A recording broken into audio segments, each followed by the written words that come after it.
Mun teh dipariksa ka puskesmas mah moal nyaho panyakitna mata geus tuturkeun we nu ora ulah sok loba cerita. Beratnya mah euy masih di sekolah ge aduh. Alah euy. So enca geula mah di dieu mah euy berat mah sugan urang teu berat euy aduh. Alah. Aduh. Mun berat kaci dah tuh mah. Nya heueuh atuh.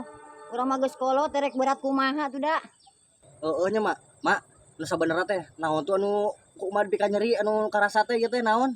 Heeh jang, emak teh sabenerna mah geuring teh ripuh ieu teh. Ngan lah maklum kolot teh dirasa. Heeh, ari geuringna geuring naon, Mak? Kudu apal urang teh mah kudu apal. Jadi engke ngajelaskeun ka dokterna nyaho. Heeh jang, emak teh geuring pesak. Naon? Geuring pesak. Sugan urang geuring ku panyakit, ari geuring pesak mah sarua wae urang ge geuring pesak. Mun dibelaan ti ditu digandong nepikeun ka dieu muncul urang mah ngomong geuring pesak gitu.